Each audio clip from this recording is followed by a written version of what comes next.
sharing my story, talking to them, listening to them, bringing my medal, letting them put it on to see that it's possible to be a Black girl from the south side of Chicago and go do whatever it is you want. Like, how in the hell did you get into bobsledding? Let's go behind the mask.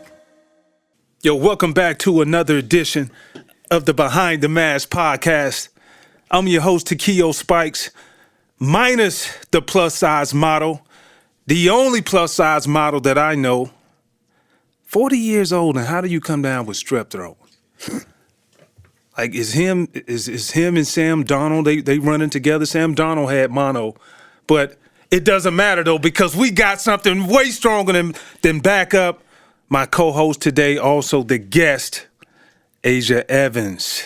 Give it up. Woo, woo, woo. Hey, thank you. What's going on? How is everything going, though? All-Star Weekend just finished, and you know what? Before we even get into anything, this is the first episode for season 2. Yes. Congratulations. The first female we've had on the show. I'm honored. Listen, we are honored, and you're a trailblazer. Thank you. But before we even get into anything, though, I got so many angles and questions and everything that I want to ask, but like, how in the hell did you get into bobsledding before I even talk about your bio? Right. What do you know about bobsledding? Let me tell you what I think I know about bobsledding. I think it's 3 people in, and you got the 2 people in the front who they never look up, and I'm like, how in the hell? They might got like some anyway, you see them in there, and then you see the person in the back who I think like they really doing that damn thing. You know what I'm saying? Okay. They pushing, and then they jump in, and then they get down, and then they finish all the way through. Okay. That's what I know about bobsled, and I know it's cold as hell too. It is. But bobsledding, so it's 4-man for men, and then women do 2-man. So my job is the brakeman. I'm the engine to the sled. I get it going as fast as possible from the start. I hop in right after the driver, and she steers us down the track. And then after we pass the finish line, I'm the one that pull the brakes, and that's when my job comes in, is brakeman. But how? I know, it's crazy, right? I'm from the south side of Chicago. Like, there's no bobsled tracks over there. I got into the sport because I'm a track and field athlete. A lot of people who go into bobsled and a lot of these Winter Olympic sports can kind of transition from other sports because you need that power, that speed, and that explosiveness that I had in track and field. And so I got into bobsled because in 2010, my coach at the time, Mike Erb, right? Yeah, Coach Erb at University of Illinois, he was telling me how he thought I'd be really good at it. And I didn't buy into it because, I just knew the movie Cool Runnings. It was one of my favorite movies. And, it put the sport on the map, but it also didn't make you feel like you really, I don't know. I didn't think I was really going to become Cool Runnings, like a bobsled. See, and I'm glad you brought it up because your first love was track and field. Yeah. Right? And I thought that's what I was going to go to the Olympics. I had these dreams of becoming this track and field Olympian. I was really, really powerful in shot put, 5-time All-American, Big Ten record holder in shot put. But then I would get in the blocks and sprint as well. And so that combination was perfect for the sport of bobsled because our sleds weigh 365 pounds. So that's how much we're pushing on ice at the start of the race. And my job is to get it going as fast as possible off the block. And then Jamie does the rest of the work down the track. And, it's still shocking to me, but to be able to see it and you go back and I look at some of the tapes, like some of your highlights. USA Bobsled Team of the Year in 2017, Bobsled Rookie of the Year 2013, the Push Champion, that was your first year competing in 2012, 7-time World Cup medalist. And I think the big one, that I'm excited about, I had the opportunity to hold it, was in Sochi. 2014, your team came back, brought it back home, the bronze medal in the Olympics. So congratulations again on that. I brought my bronze to show you. Do you got it? Yeah, Let me see it. Right Let me see the bronze, man. You over here? Let me talk about these. I'm gonna hold that medal. Look at that right there. That was a powerful moment. You feel the weight in the medal, and we didn't receive our medal until the next night. So kind of once you pass the finish line, you're an athlete, so you know when you make it to the level you want to be at, you don't just get caught up in the moment, like you're still in that go mode. So even though I was at the Olympic stage, like I was still ready to attack all the way through until we passed the finish line. And so when you pass the finish line, it was kind of more so that breath of fresh air, like it was done finally. Did you know when you crossed the finish line that? So yeah, that's how it works in our sport. So and in the Olympics, we compete over the course of 2 days. On the first day, you have 2 runs down the track. So we go down the track twice. The order in the first run is based off ranking, and then the second run they do it reverse order based off like your results from the first run. The timing and everything. Yeah, And so by the last run of the second day, it's in reverse order. So we were in bronze medal position going into the finals, which means once we passed the finish line, we were the first to secure a medal. So we knew more than likely we were going to get bronze, but we knew at least we were going to get that bronze medal once we passed the finish line. So take me through that. Yeah. After you knew that you guys, at the minimum, you were going to be walking away with the bronze. The medal ceremony, when they gave you the medal, put it around your neck, like, take us through that. You want the real? Like the real, like straight up. Listen, hold on. If the plus size model was here, he would say, on Behind the Mask, there's only one rule. There are no rules. Yeah. So you can do whatever the hell you want to right here. So how did it feel? Take us through it. Yeah, the medal, if you get to feel it, it's a very heavy medal. It really brings it all into perspective. We received this medal at night, the next night, so we built up all that anticipation of finally getting our hardware. And it's thousands of people outside, and I could see all my family and my friends. I was deep too, like my brother. You had the whole Chi-Town up there? I had like 10 people there, like just on my behalf. I was so excited. My aunts, everyone was there. And then to stand on that podium and to receive the medal, as soon as the medal hit my neck and it dropped and I felt the weight, I was like, oh shit. I really just did it. At that moment, you let go of just that competitiveness and being in the zone. And I was so appreciative of the work I had put in. And like, it was surreal. Like, you have these visions. I'm very visual. Preparing for the Olympics that year, I laid out my podium gear. So, you know, when you go to the Olympics, it's like Christmas. You get all this gear from your sponsors and everything. Who sponsored you? For the podium gear, it's Nike. And so all the Olympians have to wear Nike gear. And that year, we had these silver kind of dope like coats. Yeah. It was a reflective blue USA on the back, like it was cold. And on the inside, it said, "This is your moment." And so I laid out all my clothes, like right in front of my bed, shoes, socks, under everything. And I was like watching it every night. I'm like, I'm not wearing this until that day when I get on the podium. Like, that's how, like, I just had to have it. So you visualize yourself. I have that visual. Yep. Every night I was putting on that gear and getting on the podium. Man, that's awesome. It's crazy, yeah. And so when that weight hit my neck, I wasn't prepared for that part. All the visualization I did, feeling that moment, it was surreal. And I just remember seeing my family there and just like pointing at them, and we did it. Hey, it was definitely was a team effort. Yeah. You talk about your family, and I tell you what was interesting for me was your mother. She was a track star, right? Your father, your mother, she ran track and field all throughout high school and college. Yeah. Your father, he was also an athlete. Yeah, he was a swimmer. He's the first Black national champion in the breaststroke. A powerhouse. And then your uncle.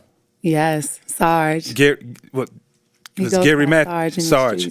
Yeah, Sarge in these streets. Yeah, but Gary Matthews, yes, infamous player and coach. He worked with the Phillies. He's known for the Cubs. I grew up as a Cubs girl. See, and then now his son actually plays too, right? Jr., yep. Matthews Jr. Carried on the legacy. Amazing player. Had a infamous World Series catch that just took him off from there. And he played with like Angels and Anaheim, played with the Cubs some too. So, yeah. And then we can't forget about your brother. Can't forget about Fred. Fred. Oh, I forgot. You know what I mean? To call him Fred, I'm used to calling him Freddie. What's up, Freddie? Shout out, Freddie.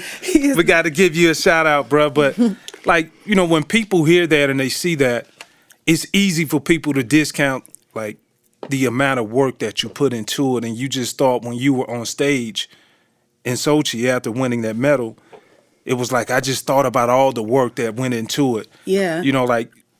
Describe and explain like the amount of work that you had to put into it. You even tore your ACL before you was getting ready to plan to go to Rio.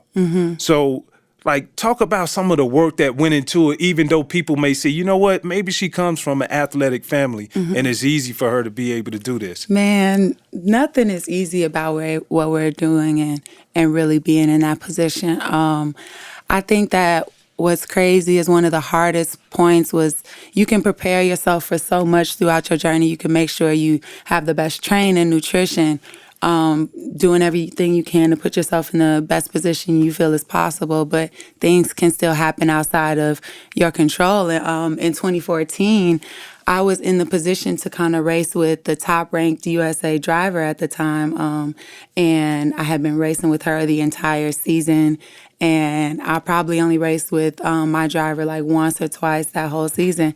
And a week before we raced in Sochi, the coach switched us. So, like, we had race-offs, everything. I got switched. He switched me to Jamie's sled, and then he moved the other breaker. That's some BS. Literally a week before. And so it shook me a little bit because, again, visualizing, working, building a team, you know what preparation goes into really performing at such a high level. And I had built that team and did that preparation with someone else. And so to get down there and to have that switch, it shook me for a second. And I had two choices. It was either to revert back to my old ways and maybe like let it consume me and I not perform because I was distracted by it, or two, to own the moment and be present and believe in my abilities and Jamie's abilities and come together and kill it. And we killed it. So you had to own the moment at that time. That's what you saw. And that was, I feel like that's a common theme is like when those storms come, you have a moment, you can let it consume you and take you over, make you feel sad because things out of your control. Or you can realize that once it passes, sun comes out, push through, pushes away the dirt. Like, and I think that in that moment, I had a decision and I made the one that was best. And we really, I felt like we won our medal, like bronze or whatever. We won that, like we earned that medal. Yeah, so, I tell people, even to sharing your story with people before you even came on the show. And it's like, people pause and they just say, hey, man, how do you even, do they even train for that when they were younger? I know, it's crazy. And I'm from the South Side, like I said. And I think that I didn't even get recruited for the sport. I went and tried out. And we do combines, and we do a combine-style testing event. We test in 5 areas. Our sprint, our shot put toss, so a throw, which I do. Why you laughing, though? Why you laughing, though? Squat, power clean, and broad jump.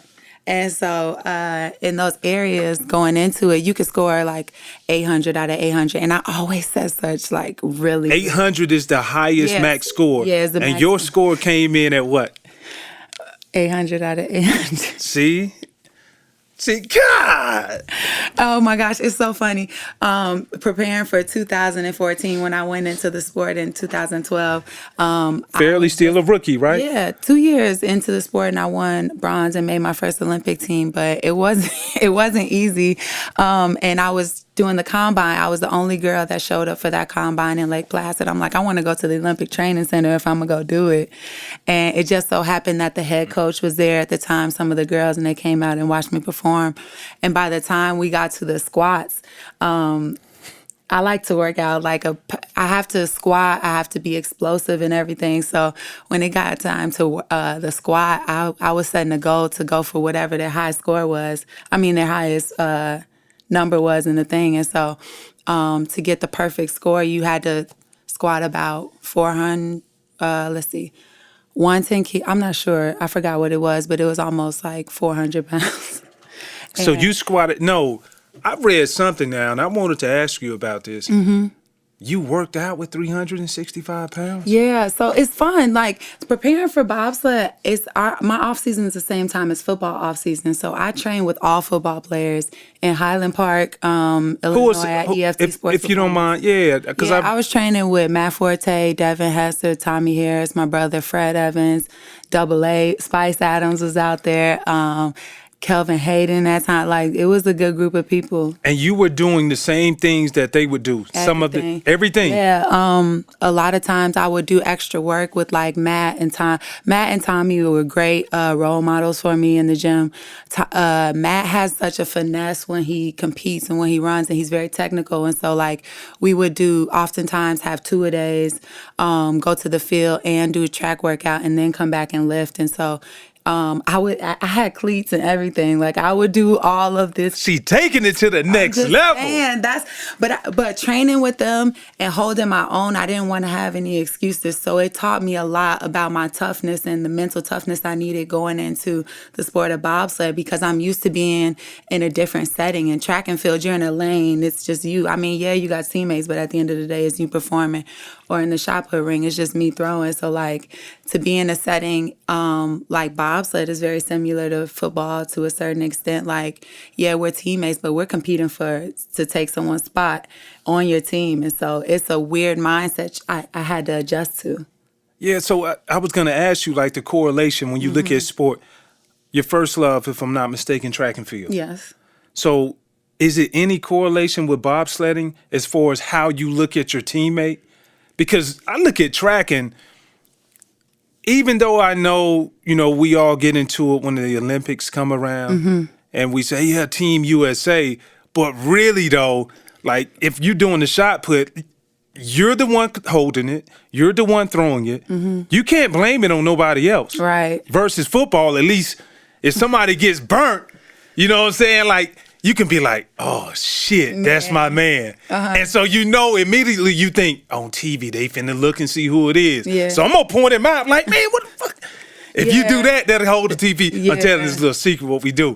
But, like, knowing that you don't have anybody to blame it on, it's only you. Is there any correlation, or is it just a different mindset when you look at both? Like in bobsled, the correlation is like you take on the blame because I'm a brakeman and I have to earn my position and I have to prove myself in the sled. So there are 3 drivers under Team USA umbrella. So you got on the women's side, you got the first number 1 ranked Team USA, number 2, number 3. And so I'm trying to earn my position on the sled. So every time I perform at the start of the race, if I'm not running the numbers I want, I'm taking on that blame. Or if they are distracted, like you want to show them that you're more than just an athlete. Like you can handle all of the aspects of the sport. So it's like from the mental side of it. Yeah, from the mental side of it, and that you pay attention. And so I think that in track and field, it's a lot similar. Like if you mess up, you take on that blame. So I was used to doing that, but I did have to change how I talk to myself about it. I used to be very negative and like hard on myself, and I thought that was me just working through my process of like what I needed to know and what I needed to do to change. But like once I started changing how I talk to myself, I was performing a lot better too. So give me an example of that, because we got a lot of it's a lot of people who it's a lot of people that follow the show and they take a lot of things what we say or maybe work for you, maybe work for me, and they try to implement it in their daily thing. Yeah. So maybe something as an example of some type of talking to yourself. Yeah, in preparing for 2018, I started working with a mind coach. His name is Grant Parr, and he gave me a lot of help on just being more mindful and learning how to meditate, take time to myself and set my intentions in the morning and especially at night. Also, in preparation for a race or a competition, I had to use more of a encouraging tone. Like I like to get in the zone and feel that power and that's just how I perform best. Like as I start to progress throughout my warm up, my music changes. Like I like to feel the beats and stuff like that. But I had to learn how to zone it into what I needed to do in the sport. And so he just helped me to become more focused and not distracted by anything along the way. And I think that taking my time and like empower, like pumping myself up was better than like, you messed up here, you got to change this shit right here. Like, you know what I'm saying? I started to realize, like, we review our footage after every run. So the coaches still show us. We can measure angles, positions, everything. And so it helps me to prepare for the second one. And so even in reviewing film, like I had to look at it, realize, pick the things I could change and just focus on those, because in that moment, it's all mental. Like performing and in competition is almost the easiest part of the entire experience. It's like building up to that moment, preparing yourself for the journey. Like nothing I could physically do down there would change too much. It's just about believing in what you've done to that point and bringing it home. Well, before you brought it home, I know you talked about the music. You put the headphones on. Come on, we need to get something on the playlist. What's on the playlist? Yeah, I like a lot of Future. I like his music. It's probably a lot of like Future, Migos. Like I like a lot of rap and hip hop. I'm even a Cardi fan. Like I even like Drake. And so like those type of artists really got me pumped up. But it's funny, I was talking about this the other day about how my music changes throughout the day of competition. So like we usually race at night sometimes, and I can't start my day like that because that'd be draining to be in that zone. It'd be all day, right? Too much. So they was like, your transition is so weird. So like usually on the day of competition, I'll start with something to put me in a more uplifting, light spirit. So it's like Kurt Franklin and all like Yolanda Adams, like all your favorite gospel hits. Like, I'm in there jamming to that. That's dope though. Yeah, and then it progresses throughout the day into more of your R&B, hip hop, 90s vibe. I used to love songs I could like jam to, but wouldn't get me hyped up because I didn't like when it's time to get hyped up. That's when I turn it on, but I don't need to turn it on anytime before then.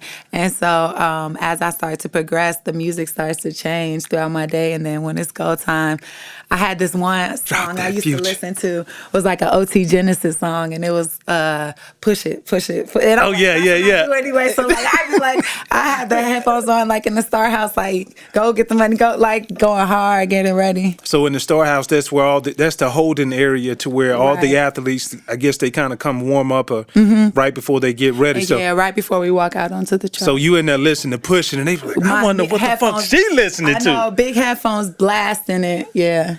That's dope, man. And I used to like that too because I needed to get in my zone. So I always I travel with like 3 different pair of headphones because, you know, you got your AirPods when you need it. You got the big noise canceling headphones. That's what I like to work out and train in sometimes, especially in public gyms. So, because sometimes when I work out, people be so intrigued. Why they be intrigued? I don't know, like, because I know what I'm doing. Like, I swear, like. You don't have conversation with guys while you're in the gym? I do, but yeah. Do they be trying to holler though? All the time. Or like they'll try and ask if I need like help or like a spotter or any something like that. They don't be doing that. They do that all the time. Or and then if I don't have how they be asking? How they ask? They try and ask me like what I'm doing. Like, oh yeah, I see you over here. Let me know you stacking that weight up. Let me see if you need. Let me know if you need help. I'm like, okay, thanks. But you be doing a lot on squats too, though, right? The parallel squats. Mm-hmm. And so, like, have you ever had a guy to just come up and he sees you about to get ready to get up under the bar, and he was like, "Hey, you know, if you need a squat, you know, we can." You ever had any one of them? They didn't do all that, but they were just standing there, and I get it. Like, you're not gonna be used to going into a LA Fitness or something and seeing a woman lift like me. Not like, Asia heavy. It's just not like I usually lift in like private gyms and facilities, but sometimes when I'm traveling or I gotta just get in a workout, I end up going to more of a public setting, and I know you could, and the guy, and that's like uncharted territory. You'll see women over there a little bit, but they tend to be on the machines, and so when I go to lift on the racks and stuff, it's like you could play some theme music or something like all the guys on the it's so funny. It's like watching a show. Like when I have my music on, I just pay attention to everyone around me, and it's so funny. Hey, have you been in a position, which I know you have, you talked about working out with some of the NFL guys and doing some of the same workouts, but you've been in a position to where, like, you had to make that guy make a business decision to where he knew, like, damn, I didn't realize Asia can push me that hard. Listen, my brother. Give us the dirt on Fred. Give us the dirt. He's gonna kill me. I would go. So, well, one, Matt Forte and I used to go pound for pound in this boxing. So, I mean, not boxing, in box jumps. So, like, I'm very powerful, and using box jumps is a way I like to channel my energy. It's very similar to how I start my race. I'm in that static position, kind of crouched down, and I explode off the block and run down the track. And so in box jumps, we're sitting on a box, and then we jump up and land on a taller one, and I could challenge him on that. The highest box I've jumped came to my shoulders like 54 inches from a seated position. I've read this. Rumor had it like you jumped on a 40-inch box. No, I could do a 40-inch box like probably on one leg. Like 54 inches is the highest I've jumped from a seated position. Damn. I know. And then that time with my brother, we were shooting. So I did some work with NBC Sports or Comcast Sports, and we were filming, and I was in the gym lifting like I do with the guys in the off season, and my brother and I were squatting, and I kept going up. And so he was like, well, throw some more for him. When it came on his arm, he was like, man, I got to put some more weight on, man. He got under that bar. Did he come back up, or he saw the light at the end of the day? He made it up, but he was like, let me stop playing. Like, I get it. But that's what they appreciated about me in the gym, and that's what I appreciated about them. Like, they held me to the same standard. Like, I was dying, but I had to hold it up, and it made me tough in those settings. Like, and it was cool to watch them be like, a lot of those guys played against each other. Yeah. You know what I'm saying? Y'all go hard against each other every Sunday and stuff. And so to see them like working together in the gym and challenging each other, then encourage, like, that's the dynamic I had to have in bobsled. And so it taught me a lot. All right, so we look at, where are we now? As far as your career, 2014, Yeah. You were training for the Olympics in Rio, which was 2000.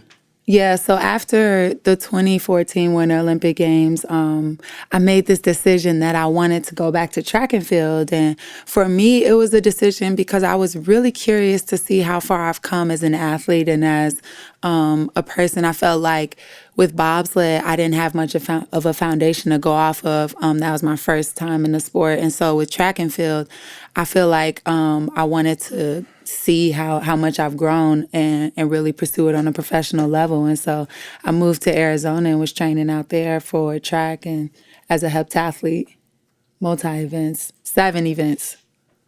7. God. I know. I don't even know. Do you even have structure and training when you're training for more than one event like that? Yeah, it's very structured. It's over the course of 2 days. It includes shot put, high jump, long jump, 100-meter hurdles, 200-meter dash, and the 800-meter run and long jump, or javelin. And so, briefly mention about the ACL tear. Yeah, so I tore my ACL during some training for that. And I had a hurdle incident. And so it's crazy, though. When I tore it, I'm such a, like, it takes a lot to knock me down. Like, I have a very high pain tolerance. And, like, I didn't completely tear, so I still had stability in my knee. And we got 2 different opinions, but we didn't get an MRI at the time. And so we just kind of rehabbed it. We thought it was just bone contusion from the impact of hitting the hurdle or whatever. And so after about a few weeks of training, a few weeks of rehab, I started going back into my training. And training for the hep it's long days because you have to practice multiple events a day and usually end with like more of your harder workouts. So I started getting back into my full training. And for shot put, I couldn't push off on my right leg and my knee. And I started to have some problems. And so about 2 months in, I got to rehab. I got an MRI, and my ACL was over 90% torn. And at that point, I had to call it. Yeah. So as far as now, dude, what's next? What's next for Asia? Yeah, I'm kind of transitioning out of sport, actually.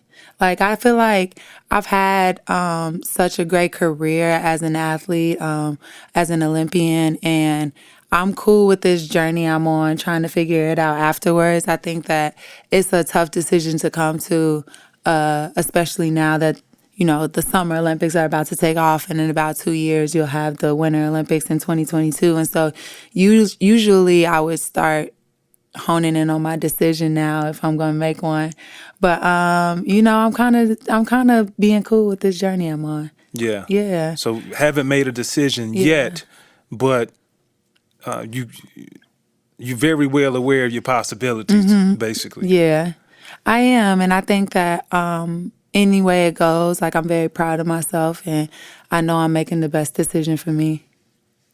Track and field was your first love.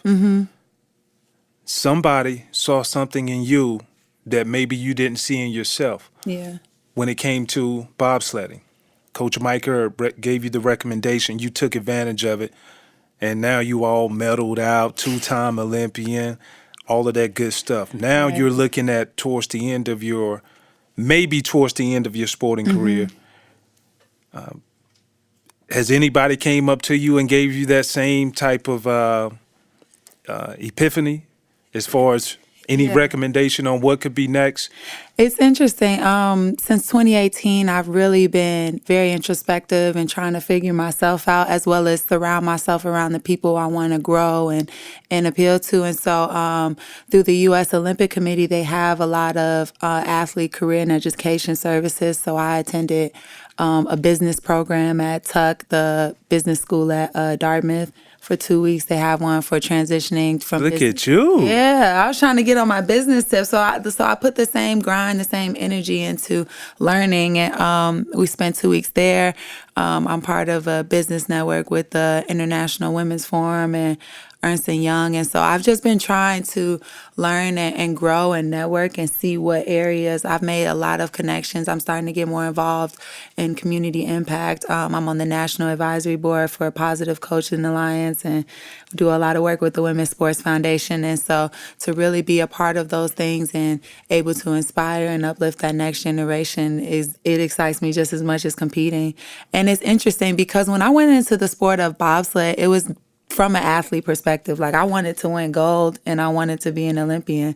Like, those are my goals going into the sport. And on that journey of pushing through and having that, I started to receive a lot of messages from like people on Facebook and Instagram, and a lot of women were hitting me up and telling me how my story was inspiring them to go after this position at work, or they were showing my story or the special I did with Comcast to their kids, and they were excited to watch someone Black at the Winter Olympics and stuff like that. I started to realize that my platform stood for so much more, and that's the beauty in it. That's why we do it, not just to win. I mean, I'm very proud of the medal, and that's just proof of the physical proof of what I went through, but like the journey is the best part about it, and learning what my platform represented. I wasn't just out there trying to win a medal or honestly just representing Team USA. Like, I was out there representing my city of Chicago. I was representing Black women.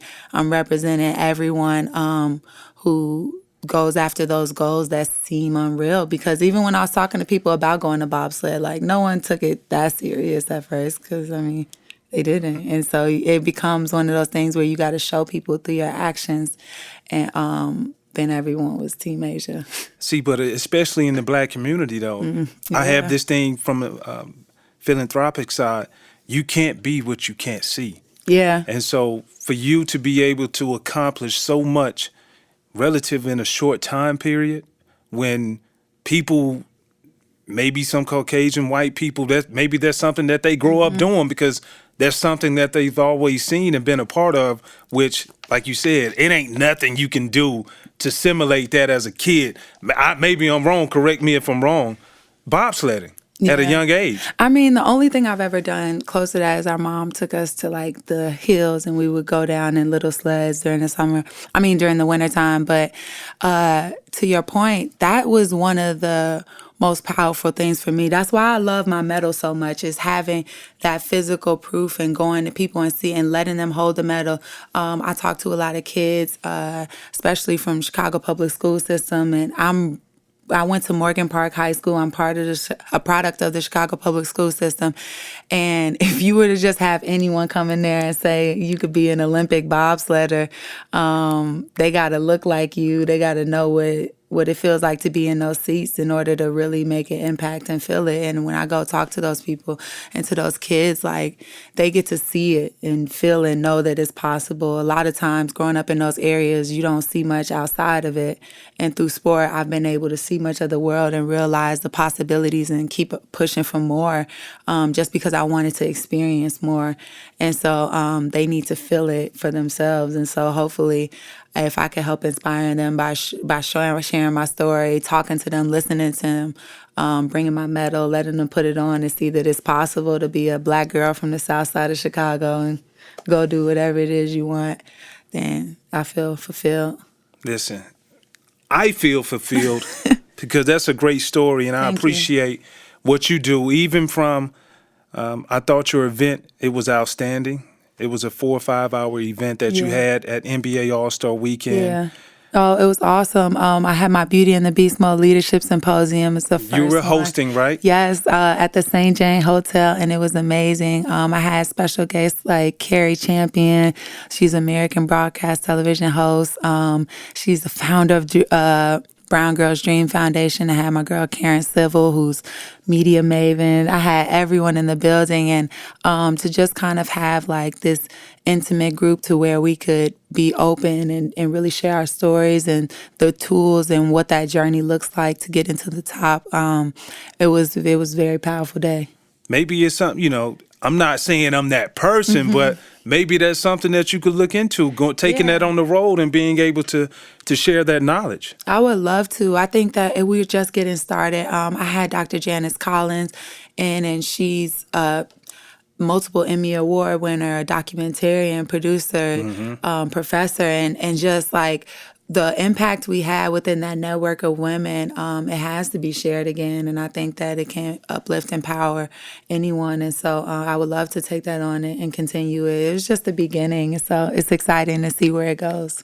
Yeah, it was also one other person, Amina Smith. Yeah, she was my girl on that. Amina Smith, yeah. So I've worked with her on a few things, online content. So, but everybody was awesome. She was a part awesome. Of it. Yeah, Amina has such a great story, and the beauty in it is, with all her success, she's still getting started, and to know that it's exciting. Like, I'm excited to see where she goes, and she brought such a light and a spirit to everyone there. So it was a powerful day. Okay, well, before we let you go, we have the fan interaction, and I kind of take a tally and see exactly what's the best question. So a fan brought this to my attention, and so I'm going to bring it to yours.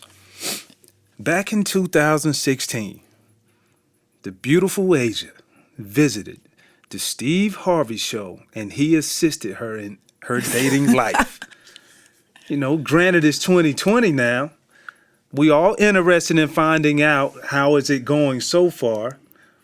And, unfortunately, some men can find women of success, but to find a lady, two-time Olympian, who understands the grind of what it takes to get what you want, to develop grit and character, how has that affected your dating life? Was Steve Harvey successful? Let's start with that first, and then Uncle Steve. Shout out to Uncle Steve. Shout out to Uncle Steve. Right. He gave me a lot of great insight. It was an honor to be on that show. It was a lot of fun. And I was actually surprised. I didn't know any of my teammates and my sister were there behind that wall, and it was going to be to that level it was, but it was a cool experience. And he did have some success in getting his message across. I didn't end up really dating that guy, though, but to to the point of dating to right now, I'm still single. I think that being an athlete, and for me, I had to pick one or the other at times. Like I needed to focus more on my sport in order to stay in that zone and keep pushing myself. And I feel like I'm just, I had to give it that time. And so now that I'm taking a step back and just slowing things down, like I'm learning a lot about myself in the process, learning how to deal with relationships, how I date. And so it's been a fun process and just enjoying it. So with all of that being said, for all the male listeners out there, maybe female, but we're just talking about male too. But you're single. Yeah. Okay, there it is. It's out there. We answered that. But we appreciate you stopping by the BTM podcast. Thank you. You know what I mean? It was an honor to have you here at the beginning of season 2. I'm so Girl, look honored. at you. Thank you. Congratulations. Look at you. Season 2. We got some black girl Killing. magic in this thing. Hey. And we gonna keep going too. Awesome. A lot of special guests. So you make sure now that you're a part of the family, you have the paraphernalia, you got the gear, looking all good, delicious. Make sure you keep up with us. We will keep up with you. For sure. Right on. Thank you. We hope you enjoyed this episode of the Behind the Mask podcast. Indulge, share, and subscribe to quality content. And we're everywhere. We're on YouTube. Make sure you scroll to the bottom, click that little bell for notifications. We're on Google Play, we're on Spotify, and we're on Apple Music. Even on social media, we're going to make it easy for you. Follow at the BTM Podcast for your weekly fixings. And remember, there's only one rule. There are no rules. Let's go behind the mask.